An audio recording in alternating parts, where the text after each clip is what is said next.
No sé si ustedes vieron el día de hoy la columna de el doctor Y Héctor L. Frisby, se llama Médicos Cubanos y nuestra historia. Y es polémica, Álvaro, es sí, polémica. pues sí, Vamos a verla, aunque ya sabemos que ya está el doctor aquí con nosotros. Dura muy poquito, vale la pena verla y luego le entramos al tema directo. con él. Claro. Médicos cubanos y nuestra historia. En las últimas semanas, el gobierno de México ha estrechado los históricos vínculos con el sistema de salud, la investigación y la educación médica cubanas, lo cual ha despertado una cadena de reclamos, enojo y desasosiego entre grupos de personas, algunas de ellas informadas y otras no tanto, a quienes les parece indignante, innecesario e incluso han expresado su, abro comillas, profunda desaprobación y enérgica protesta, cierro comillas. Siempre es recomendable que más allá de nuestras convicciones personales, ideología e incluso de los intereses particulares, individuales o de grupo, podamos hacer un análisis sereno, sensato y fundamentado. De esta manera enriqueceremos el diálogo y dentro de la sociedad tendremos conversaciones en un contexto de respeto, lo cual siempre es fundamental para un diálogo constructivo. Lo que también es esperable es que las instituciones educativas, colegios médicos, funcionarios públicos, partidos políticos y medios de comunicación le apuesten al bienestar y al progreso de la nación. Recuerdo con claridad la visita a la isla de Cuba, por cierto celebrada y aplaudida por quienes ahora les parece un acto inusual, acontecida en junio del 2017, exactamente el 15 y 16 de junio. La comitiva que viajó a Cuba tenía personajes como el doctor José Narro, en ese momento secretario de Salud y doctor honoris causa de la Universidad de La Habana, Miquel Arreola, director del Seguro Social, José Reyes Baeza, director del ISSSTE, e Ildefonso Guajardo, secretario de Economía. En su encuentro con el doctor Roberto Morales, ministro de Salud de la isla, establecieron convenios entre la COFEPRIS y su equivalente en Cuba, el Control Estatal de Medicamentos, Equipos y Dispositivos Médicos, SECMED, por sus siglas. Expresaron su admiración por el alto nivel de la atención primaria en Cuba. Llamaron particularmente la atención las declaraciones del secretario Narro, enalteciendo el rol de los médicos cubanos en 63 países y en la región del continente americano. Por su parte, el director del IMSS, Miquel Arreola, hizo una mención particular al alto sentido vocacional y de servicio de los médicos involucrados en la atención primaria en Cuba. El doctor Narro incluso señaló el relevante rol que ha tenido la atención médica para la consolidación del proyecto de la Revolución Cubana. El doctor Narro. Previamente, en el año 2012, el mes de abril, antes de acudir a la sexta cumbre de las Américas en Cartagena de Indias, Colombia, quien era presidente de México, Felipe Calderón, viajó a Cuba y en su encuentro con Raúl Castro firmaron un acuerdo para incrementar la colaboración en salud, intercambiar recursos materiales, humanos e investigación, esta última principalmente para VIH, SIDA, dengue y tuberculosis. Por lo menos en los últimos 40 años, la cercanía de México con Cuba, en particular respecto a la salud, es de subrayarse. Médicos cubanos vienen a México, a la Escuela Nacional de Salud Pública en Cuernavaca, y una cantidad importante de médicos mexicanos hacen prácticas de campo en la isla. Es innegable que la situación actual laboral en zonas rurales alejadas en México es poco atractiva para una cantidad importante de médicos mexicanos, no solo por un miserable salario, sino por las condiciones de inseguridad y la falta de recursos. El recibir recursos humanos en salud procedentes de Cuba no es algo nuevo. Deberán establecerse realidades dignas para que cualquier profesional de la salud, mexicano, cubano o de cualquier otra nación, deje de preocuparse por las condiciones de seguridad e infraestructura en las cuales debe trabajar y pueda concentrarse en servirle a la gente. No será un camino barato, corto ni fácil. Y dinamitando cualquier esfuerzo solo por ideología o afinidades, sin proponer alternativas viables, a nadie ayuda. Y en el mejor de los casos, seguiremos igual.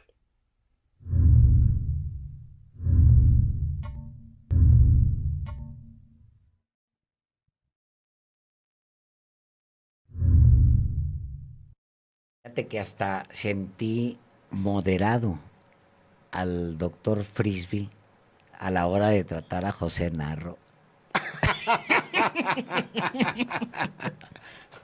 Será, doctor Frisbee, bienvenido, muy buenas tardes. Es que cuando se corre el riesgo de ser no moderado hay que serlo. Oye, pero es maravilloso porque estaba el doctor Narro, cuenta el doctor Frisbee, emocionado con la revolución cubana, con la Sí, claro. salud de la revolución cubana, clave de la revolución cubana, decía el secretario de salud de Enrique Enrique Peña Peña Nieto. Nieto. Pero eso pasó hace Sí, apenas 3 años, doctor, 4 años, no, no, 5 años.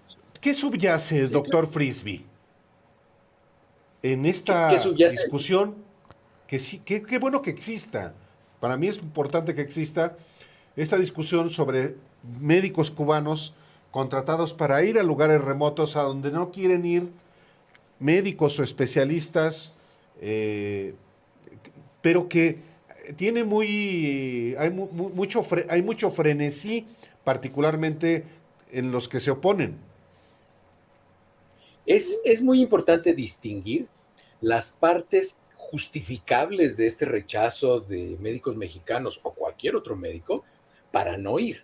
Tenemos el triste y lamentable ejemplo de la doctora que creo que estaba en Chiapas o en Campeche, que fue y se quejó, que la acosaban y que todo eso, el secretario de Salud del Estado no le hizo caso hasta que apareció muerta la doctora, porque estaba haciendo su servicio social o su internado.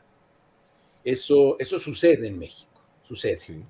Y ahora, pues las circunstancias de violencia, justamente en esas regiones recónditas de Guerrero, de la Sierra, de Chiapas, sucede.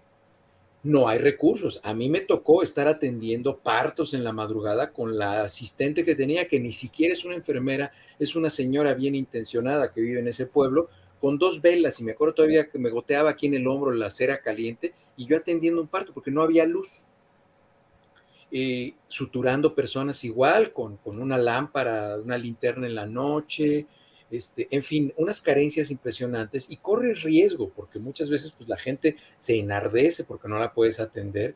Entonces, es innegable que eso existe, claro, es cierto, pero también es innegable que pues tenemos que tener algún espíritu de servicio, tenemos que servir de alguna manera y nos tenemos que poner de acuerdo. Es muy probable que los médicos que están ahorita no vayan a estar en esos centros, pero se tiene que volver a reestructurar.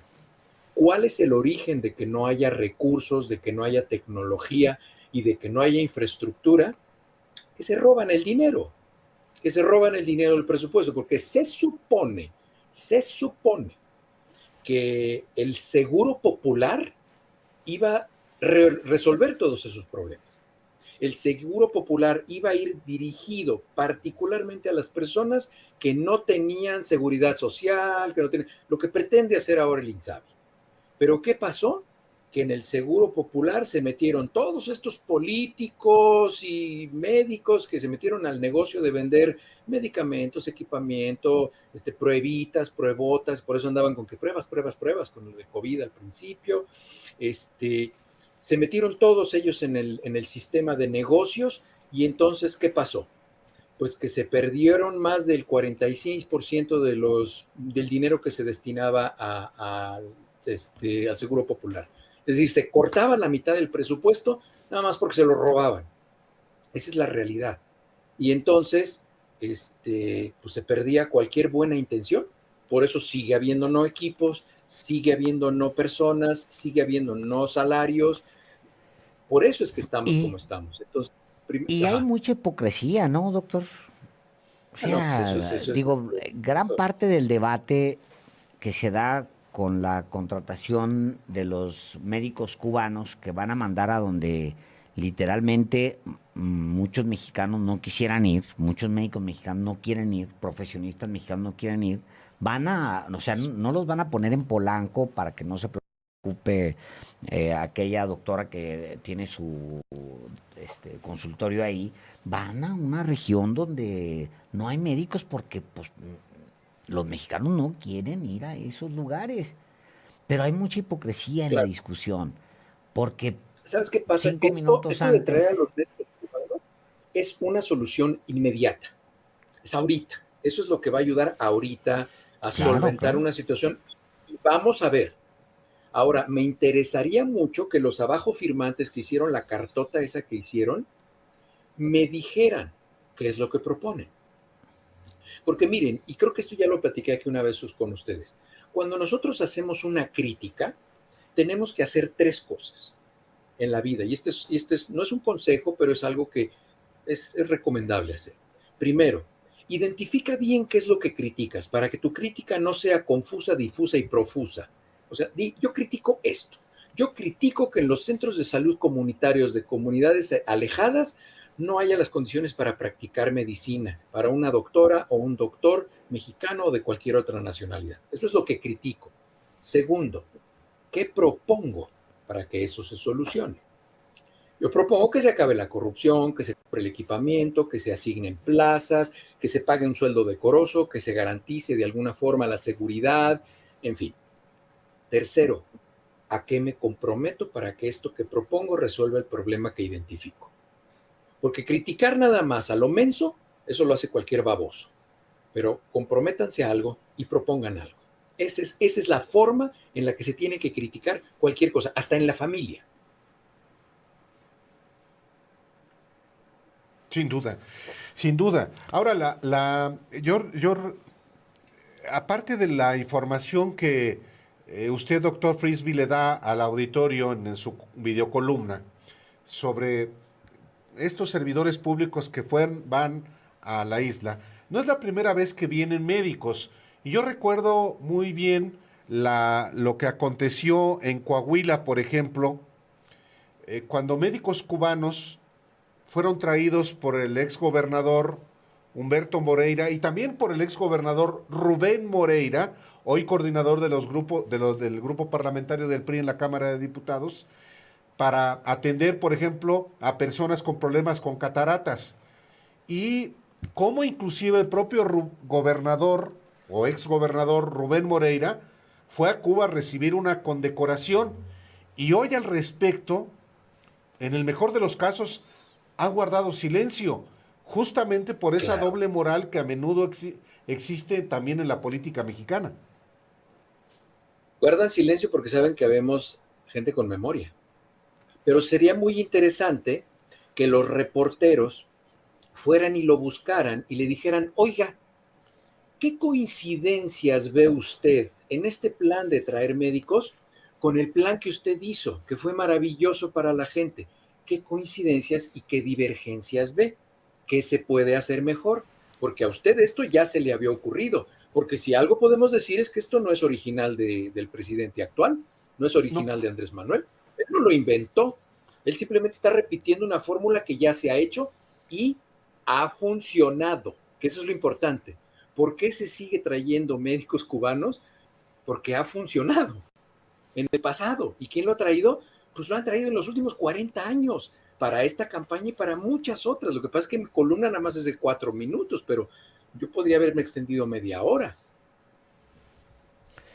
Pues sí, ahora, recordemos que tampoco es fácil meterse con los exsecretarios de Salud de México, porque son los únicos en el mundo que podían resolver en 8 semanas la pandemia y lo ofrecieron así a México.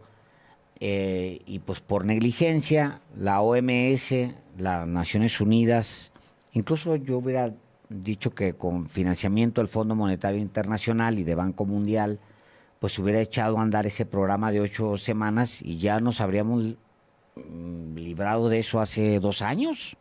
claro, sí. Entonces es complicado meterse con los secretarios de salud, de los ex secretarios de salud, doctor. Sí, no, pues eso era, ese tipo de declaraciones eran un show cómico, mágico, musical, ¿no?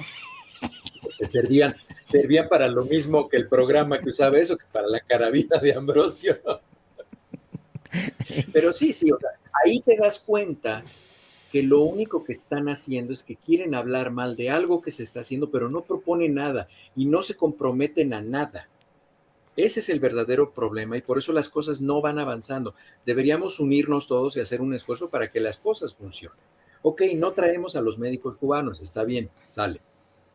¿Cómo vamos a resolver el problema en la sierra? ¿Qué propones? No, pues que mejoren los centros de salud, que los pinten, que arreglen la carretera, que venga Santa Claus. Ok, ¿cuánto nos vamos Mandar a tardar a con eso? Chertorivsky. Ah, no, es Bueno, pues el economista, médico No es ¿verdad? es. economista, no es médico. Ah, perdón. El asunto No, no, es no, pues, cómo se resuelve el problema de fondo, doctor Frisby, porque es eh, sabido, estadísticamente comprobado, que a México le hacen falta médicos y médicos especialistas, no solamente que vayan a los lugares remotos, sino en el país mismo. O cómo resolver este asunto de una vez por todas, aunque no se resuelve de un día para otro porque los médicos no se preparan en camadas de 6 meses. los problemas de educación, de violencia y de salud en México no se van a arreglar en 15 años si se hacen las cosas bien. Si no se hacen las cosas bien, nunca se van a arreglar. Sí, Pero se van a tardar una generación, sí. 25, 30 años. ¿Qué es lo que podemos hacer? Mira, tenemos que voy a hacerlo de manera simplista, tenemos que hacer esto que se llama análisis situacional para resolver lo que se llaman las inequidades o las determinantes sociales, que son los factores socioeconómicos en los cuales una población está sometida que no le permite tener movilidad social. La movilidad social es cambiar de estatus socioeconómico o elevar su nivel de vida. Una persona en México que nace pobre está condenada a ser pobre y morir pobre.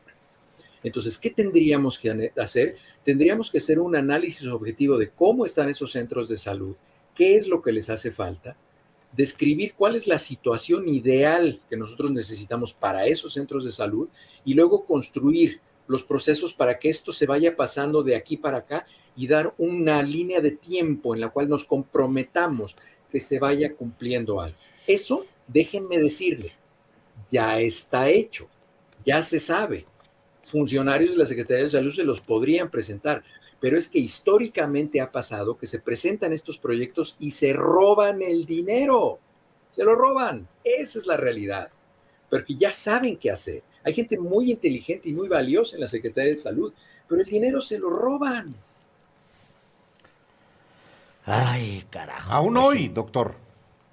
Sí, claro, claro, porque miren, el hecho de que haya una persona bien intencionada en la presidencia, pues siguen sucediendo las cosas que suceden en los estados, las policías siguen siendo corruptas, en los gobiernos se siguen robando el dinero, en los centros de salud se siguen robando los medicamentos, sigue no habiendo medicamentos, o sea, todo eso sigue. Esto es un esfuerzo en el cual todos tenemos que poner lo que nos toca, todos tenemos que poner un pequeño esfuerzo. Pero si le estamos Doctor, apostando que nos vaya mal para que se caiga todo y ya pierda y lleguen los otros, si están pensando en eso, las cosas nunca se van a suceder, ni en salud ni en ninguna otra área. nos queda poquito tiempo. Dos temas muy rápidamente. Uno, para todos los que estaban preocupados por la vacuna de Cancino, que no la aprobaba la OMS, ¿qué está pasando ahí? Dos, eh, ¿qué sabemos de esta hepatitis infantil? Vamos de enfermedad en enfermedad, qué barbaridad. Sí, a ver, de la vacuna de Cancino es muy importante. Hoy finalmente se aprobó, no se aprobó, se dio el aval, el reconocimiento de la Organización Mundial de Salud. Quienes aprueban la vacuna son los órganos reguladores sanitarios de cada país, la FDA, la COFEPRIS, la EMA. Y hay dos cosas muy importantes de señalar respecto a la vacuna de Cancino. Se aprobó sin pedirle ninguna corrección al laboratorio, ni en el procedimiento de elaboración, ni en los componentes de la vacuna. Es decir, la vacuna que se puso desde mayo del 2021 en México es una vacuna que sirve, es segura y efectiva y protege a las personas. Es decir, que las personas deben estar tranquilas porque la vacuna de Cancino es una vacuna segura, efectiva y siempre lo fue. No porque la haya ahora avalado la Organización Mundial de la Salud, significa que la que se ponga a partir de hoy ya es la buena. No, es la que se puso desde mayo del 2021 Esa es la vacuna que es segura y efectiva de CanSino. Pueden estar tranquilas todas las personas. Y fíjense, la vacuna de CanSino no ha requerido, como otras vacunas, segunda, tercera o cuarta dosis. Es decir, con una sola dosis sigue siendo una vacuna segura y efectiva. Siguiente punto, la A hepatitis ver, otra viral vez eso, B. doctor. O sea, porque la de Cancino es doble, ¿no? O sea, No, es necesitaba monodosis, nada es más una una. sola dosis. Una, Es unidosis, sí. exacto. O sea que Ujú. no necesita refuerzo con la Cancino. No. Hubo por ahí un estudio que salió hace unos tres o Achis cuatro meses mariachis. Sí, en sí. el cual se decía que si yo me Espérate, ponía una doctor Delgado. O sea, que me está corrigiendo ya el que doctor si yo me, Delgado. que ¿Tú si crees? yo me ponía una segunda dosis de CanSino, la respuesta inmunológica se elevaba. Sí, claro, claro que se eleva. Sin embargo, no es necesario porque el nivel de protección inmunitaria que yo tengo con una es suficiente para protección, para enfermedad grave, hospitalización y muerte. La segunda, Ajá. pues sí, me van a poner más, voy a estar más protegido, pero no es necesario. No es como ponerte uno o dos suéteres, ¿no? Ahora, lo de Ahí la está. Y hepatitis. hepatitis, es correcto. Rapidísimo, vámonos, ya sé que vamos de carrera. Hepatitis. Fíjense que acaba de salir la teoría más viable, más creíble y muy interesante.